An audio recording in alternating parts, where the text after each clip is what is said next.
Le mot d'ordre que j'ai proposé à Éric Zemmour, c'est celui de l'excellence pour tous et du meilleur pour chacun.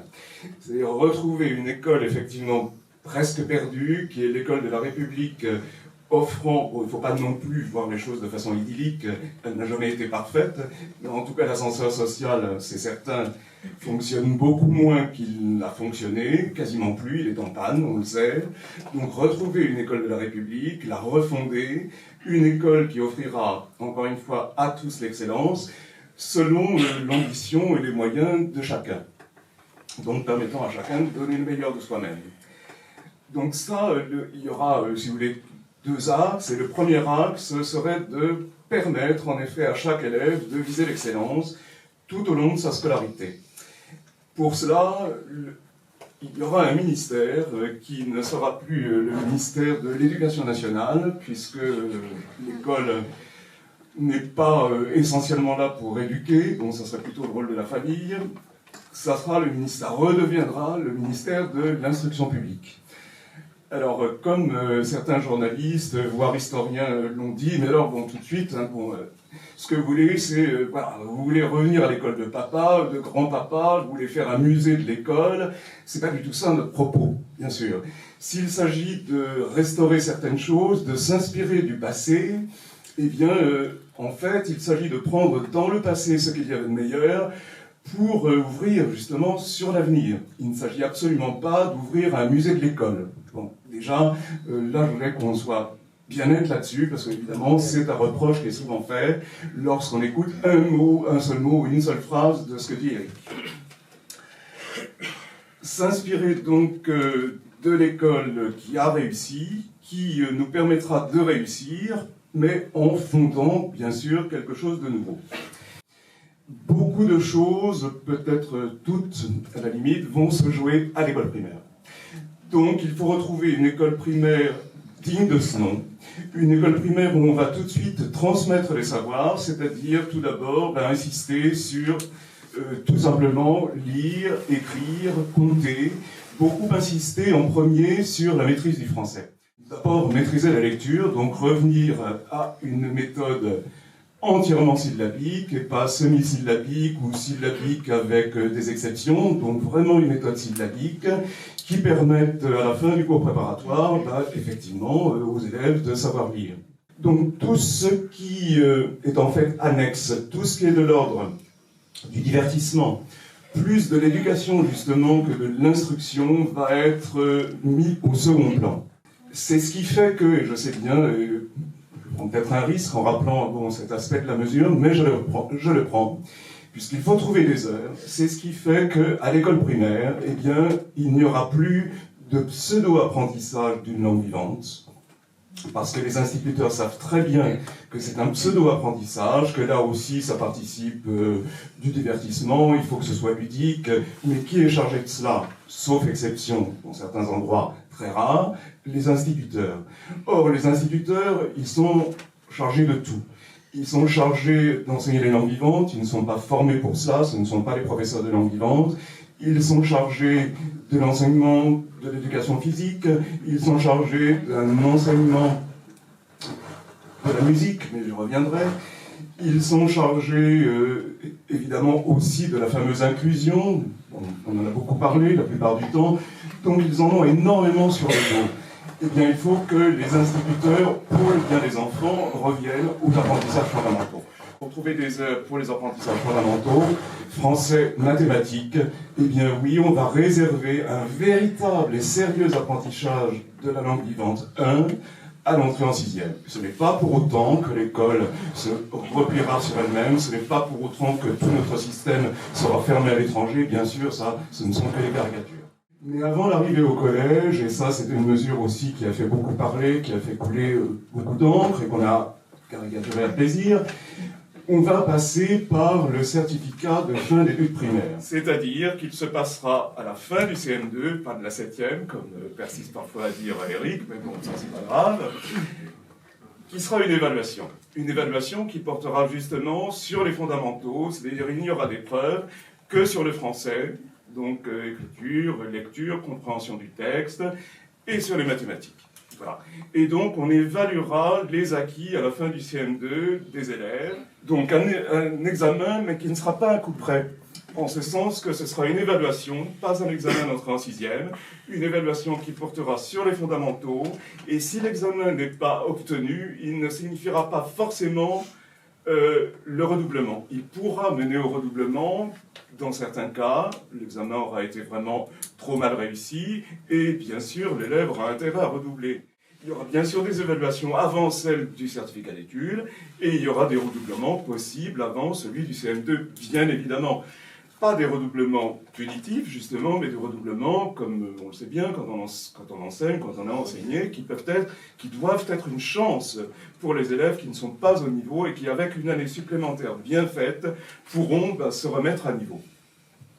Ce certificat de fin d'études primaires permettra, d'autre part, et là on en arrive à quelque chose d'essentiel qui se trouve aussi au cœur du programme, après le socle que représente l'école primaire, les classes de niveau. On en finit définitivement, j'espère, avec le collège unique, qui n'est pas un collège de la chance pour tous, qui est le collège, bien sûr, de la malchance pour tous.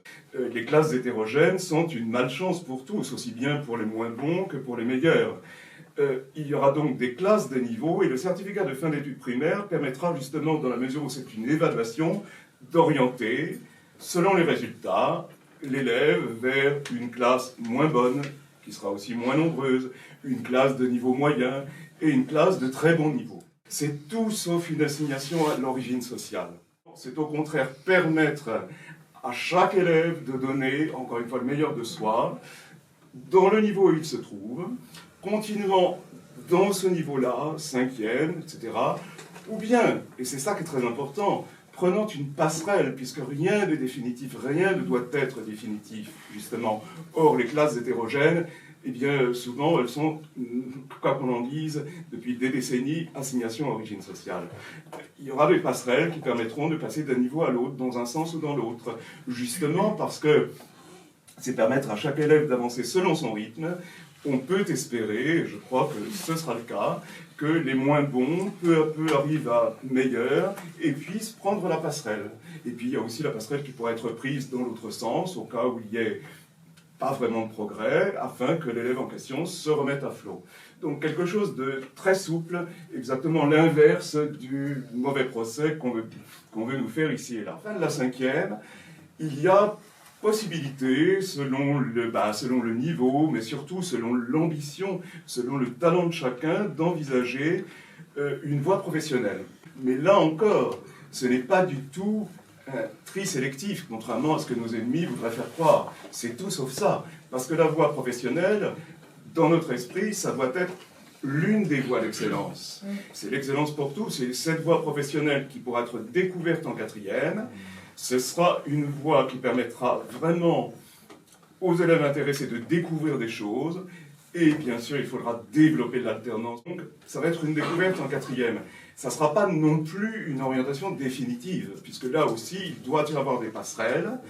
Si la voie professionnelle ne convient pas, si ce n'est pas ce que l'élève espérait, la passerelle doit exister pour un retour à la voie générale.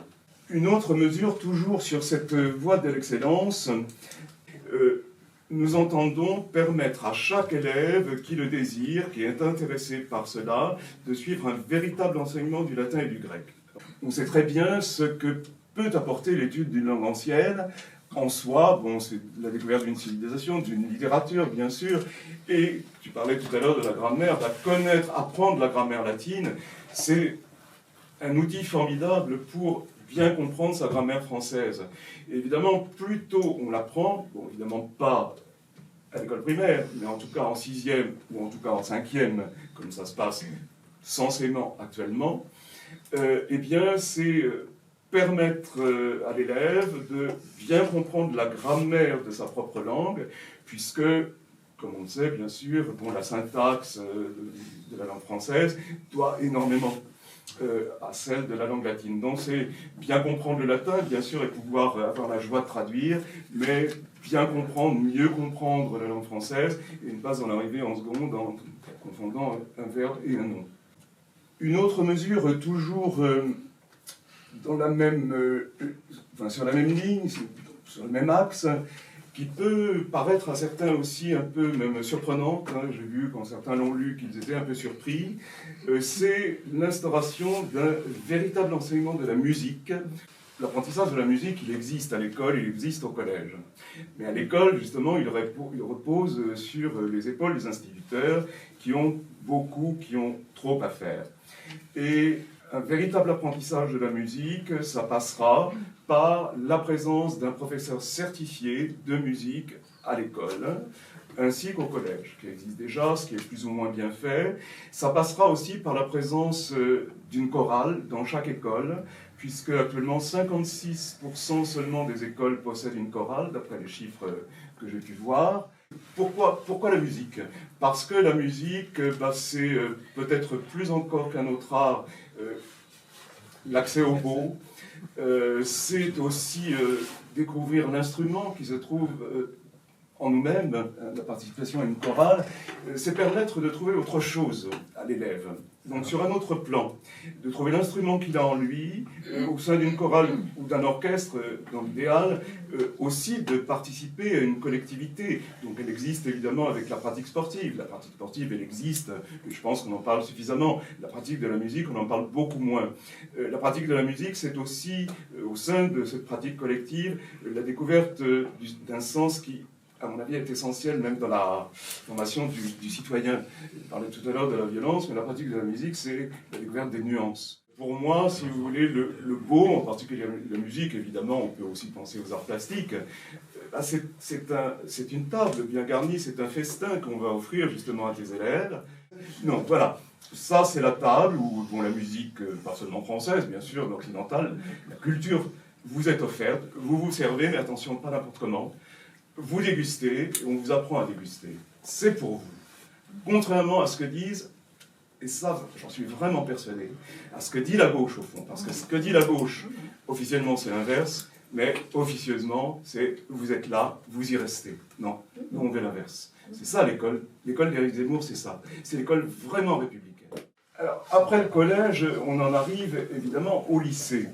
Et au lycée, il va falloir revenir sur la catastrophe Blanquer, là aussi, c'est-à-dire sur la catastrophe des spécialités et options, donc en première terminale, qui ont rendu les parcours complètement illisibles. Donc il y a des choix de spécialités qui peuvent effectivement être cohérents, mais il y a aussi beaucoup de choix de spécialités qui ne sont pas du tout cohérents, qui donnent des dossiers pas du tout lisibles, qui défont le groupe classe, et ça j'en ai beaucoup de témoignages de la part de jeunes gens qui arrivent en classe préparatoire, ils ne savent plus vraiment ce que c'est qu'une classe, puisque les élèves sont disséminés en telle spécialité, telle autre, telle option.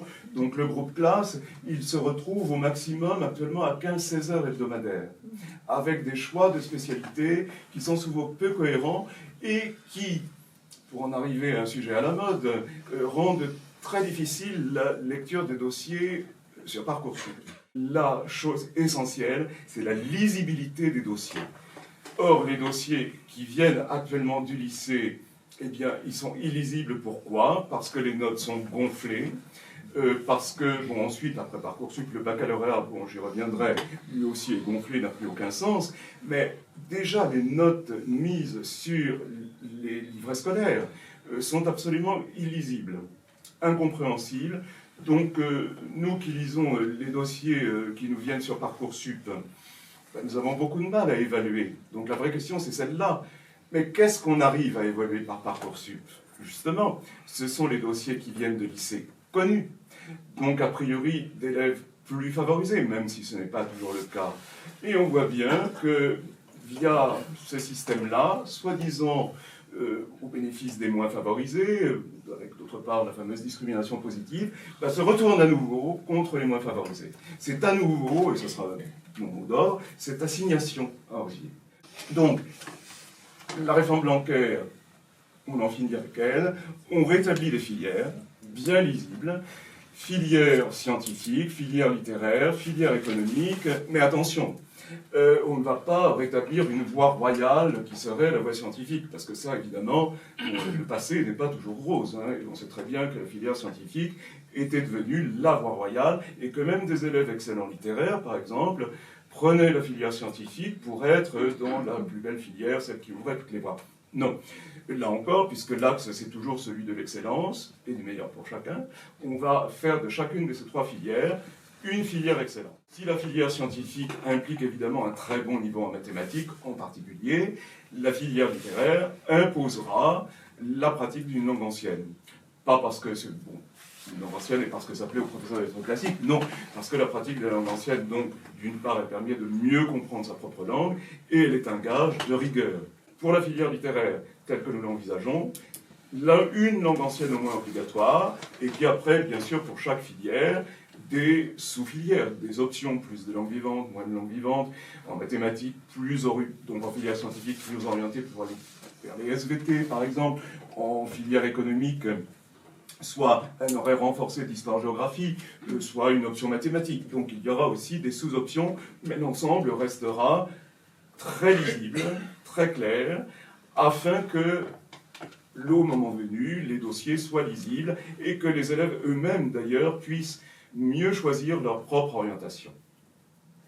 Ça passe évidemment par le baccalauréat, donc ce qui est une autre mesure que nous mettrons en œuvre, c'est-à-dire tout simplement refaire un baccalauréat, parce que autant dire que maintenant le baccalauréat n'existe plus, il n'y a plus de baccalauréat, il y a une pantalonnade en guise de baccalauréat, quand on en arrive pour une année, il y a 2 ans, à 95% de réussite, ça ne veut plus rien dire, même les mentions ne veulent plus rien dire. Donc la bourse au mérite qui est attribuée à la mention très bien sûr nous la maintiendrons, mais ça sera une véritable mention très bien, de même que les résultats du baccalauréat permettront l'obtention d'un véritable diplôme national. Inutile de dire bien sûr que tout ce qui est de l'ordre du contrôle continu sera supprimé, que ce sera un examen final, national, qui comportera des épreuves de niveau exigeant, des épreuves qui seront passées en temps limité et qui ne dépendront pas finalement du bon vouloir, voire des pressions que subiront tel ou tel professeur. Bien sûr, le contrôle continu mène à tous les excès possibles. Donc le baccalauréat, ce sera un véritable diplôme, une certification de fin d'études secondaires qui permettra en toute confiance l'entrée à l'université. Il n'y aura pas d'autres examens d'entrée à l'université. Non, la clé pour l'entrée à l'université, ce sera le baccalauréat, mais un véritable baccalauréat. Évidemment, on peut penser qu'il n'y aura pas 90% de réussite, ça, bien sûr, mais il y aura aussi d'autres voies, justement, que la voie générale. Ça dépendra davantage du ministère de l'Industrie, mais il y aura la voie professionnelle, après, 5e, 4e, 3e, dont j'ai parlé tout à l'heure, revalorisation, bien sûr, de la voie professionnelle, élargissement de l'alternance, et ensuite, sur la voie courte, alors ça concerne les études supérieures, bien sûr, un BTS. En parallèle, donc, à ces classes de lycée, puisque j'en étais arrivé là, alors ça, c'est donc une mesure, je pense qu'il fera parler quand on la connaîtra davantage. Il y aura des classes d'excellence. Alors c'est encore autre chose que les classes de niveau, qui existeront au collège, d'une certaine façon peut-être aussi au lycée, mais il y aura des classes d'excellence absolue. Ces classes d'excellence, elles existent dans d'autres pays, en particulier en Russie. Elles permettront tout d'abord, pas seulement aux scientifiques, il y aura une sélection qui sera faite à la fin du collège sur des olympiades. Donc c'est quelque chose qui existe déjà pour les scientifiques, mais ça existera aussi pour les littéraires. Donc il s'agira de sélectionner les excellents élèves scientifiques et littéraires de les regrouper, de les regrouper pour leur permettre d'avancer à leur rythme, qui est un rythme rapide, et leur permettre de ne pas s'ennuyer en classe, puisque justement ces classes hétérogènes, aussi bien au collège qu'au lycée ensuite, elles mènent parfois d'excellents élèves, sans qu'on parle pour autant de surdoués, elles mènent au décrochage. Elles mènent des élèves qui auraient pu réussir merveilleusement au décrochage complet. Donc ça sera une chance pour eux, ça permettra à ces élèves vraiment de foncer, de donner le meilleur, de recréer bien sûr pour la nation une élite. Ça va concerner qui ? Ça va concerner grosso modo un établissement par académie. on voit les choses comme ça, et pas plus. Pas plus parce que, encore une fois, ce ne sont pas des classes de niveau, ce sont des classes d'excellence absolue, qui seront menées par des professeurs eux-mêmes choisis, par les meilleurs professeurs agrégés, parmi les meilleurs professeurs agrégés, parmi les professeurs de classes préparatoires qui seraient intéressés par cette expérience, parmi des docteurs d'université, bon, bref. Là aussi, oui, l'élite, chaque nation en a besoin d'élite. Bon, à force de refuser l'élite, on aura un pays qui sera réduit à rien. Alors, s'il s'agit de créer une voie d'excellence, donc, enfin, et l'excellence généralement pour chacun, vont donner son meilleur, il s'agit aussi de passer, et ça c'est le second axe du programme, de remettre la transmission des savoirs au cœur de l'enseignement. Remettre la transmission des savoirs au cœur de l'enseignement, puisque, comme on l'a vu tout à l'heure, il s'agit plus actuellement d'éducation, voire d'animation, que d'instruction. Éric Zemmour insiste beaucoup, tout d'abord, sur justement cette transmission des savoirs aux dépens de ce dont il parle beaucoup, donc des idéologies. Oui, et ça apparaît dès l'école primaire, d'ailleurs. On a une propagande, bon, tu en as parlé d'ailleurs toi-même à propos du lycée, bon, ça c'est à tous les niveaux, on a une propagande idéologique très forte, puisqu'on sait très bien que des associations antiracistes, et je le mets entre double guillemets, interviennent beaucoup, à tous les niveaux, et que des associations de toutes sortes d'ailleurs interviennent. Et ce dont parle beaucoup aussi Éric Zemmour, je me permettrai de m'attarder quelques secondes là-dessus, les associations LGBT, voire Q++. Bon. La question de l'homosexualité, eh bien, elle sera abordée comme toutes les réalités humaines. Tout simplement, c'est une réalité humaine, comme les autres. Elle sera abordée par le biais de la transmission des savoirs. Évidemment, ça passe aussi par la formation des professeurs. Donc pour nous, bon, d'abord l'INSPE, bon, que ce soit l'UIFM, l'ESPE, l'INSPE, tout ça, ça disparaît. Bon, parce que ce sont des officines essentiellement pédagogistes et idéologiques. On va créer, et Zemmour en a déjà un petit peu parlé, des écoles normales de région, des écoles normales supérieures de région, qui seront des établissements où d'abord, justement, on transmettra, on continuera de transmettre un savoir disciplinaire, académique, aux futurs professeurs. Donc, dans ces écoles normales ou normales supérieures de région, eh bien, on mettra l'accent sur le perfectionnement disciplinaire, académique. Il y aura, alors pour répondre à une question précise qui m'ont été posées, il y aura aussi bien donc, les futurs professeurs du secondaire que les futurs professeurs d'école, moi je préfère instituteurs, donc ils pourront se retrouver à certains moments, mais il y aura deux branches différentes. Mais pour une branche comme pour l'autre, l'accent sera mis sur l'apprentissage et pas sur des doctrines pédagogistes. Et bien sûr, c'est important à rajouter, au sein de ces écoles normales supérieures de région, eh bien, les futurs professeurs seront des fonctionnaires stagiaires. Ça veut dire qu'ils seront payés, et payés très correctement, ce qui n'est plus le cas, comme vous le savez, depuis cette année, depuis la réforme, donc où les mieux payés sont payés, si je me souviens bien, autour de 700 € par mois. Autre mesure, donc, dans un cadre qui serait un cadre troublé par des problèmes de discipline, eh bien sûr, donc, il faudra rétablir l'autorité, rétablir la discipline, permettre aux chefs d'établissement de sanctionner les élèves sans avoir à se justifier de façon quasiment impossible auprès de la hiérarchie, pouvoir donc permettre à un professeur d'exclure un élève sans avoir des tonnes de papier à remplir, et pouvoir convoquer un conseil de discipline également sans avoir des tas de formalités à remplir. Bien sûr, dans ce cadre, la laïcité devra être strictement respectée, ça c'est un problème qu'on a déjà abordé, et puis donc une mesure importante établie par Éric Zemmour, c'est qu'on ira jusqu'à suspendre en effet les aides sociales pour les familles qui ne prennent plus la peine d'éduquer, puisque pour le coup l'éducation revient à la famille, leurs enfants. Parmi les mesures qui se rattachent aussi donc au respect de l'autorité et de la discipline, il y aura la fameuse mesure, je ne vais pas trop insister, la blouse, bien sûr. Donc la blouse, elle permet aux enfants, premièrement, à l'école primaire d'être propre, ça c'est certain, mais elle permet aussi aux enfants de ne pas se distinguer, en tout cas dans l'enceinte de l'école, socialement. Donc c'est une mesure importante aussi, même si elle peut paraître... bon, elle est symbolique, mais elle est véritablement importante, et ce n'est pas seulement un gadget.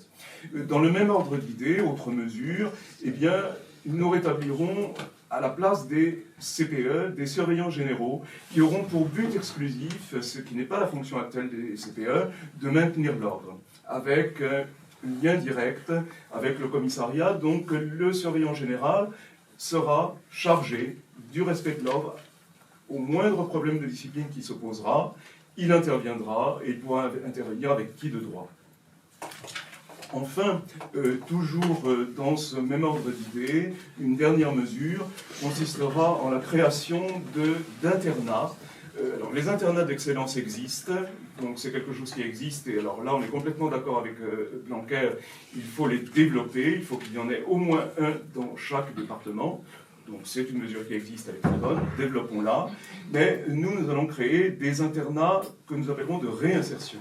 C'est-à-dire que lorsqu'un élève sera particulièrement difficile, pas forcément pour des problèmes de niveau d'ailleurs, donc c'est autre chose, mais pour des problèmes de discipline très graves, évidemment il y aura un conseil de discipline, il y aura un avertissement, mais lorsque la chose se reproduira, eh bien le conseil d'établissement proposera, le conseil de discipline proposera donc le départ assez loin de l'établissement d'origine, puisque pour l'instant, soit l'élève reste dans son établissement et continue de poser des problèmes de discipline, soit il va dans un établissement qui se trouve à quelques kilomètres et c'est la même chose. Non, il sera éloigné pour le bien de son établissement. La classe et le professeur pourront retrouver le calme. Combien de professeurs partent en dépression nerveuse actuellement à cause de ce genre de choses?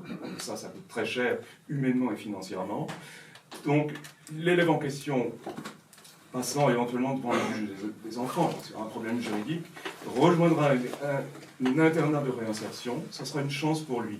Ça ne sera pas les maisons de correction, de rééducation, bon, là aussi on peut caricaturer à plaisir, non, ça sera lui donner une véritable chance, afin qu'il se retrouve lui-même, qu'il retrouve, comme avec la musique d'ailleurs, qu'il retrouve une idée de lui-même, une fierté de soi-même, et pour avoir ce qu'il est capable de faire, évidemment grâce à un encadrement très strict, où se conjugueront, et je terminerai là-dessus, puisque c'est mon mot d'ordre moi-même en tant que professeur, où se conjugueront l'exigence absolue, la rigueur absolue et la bienveillance.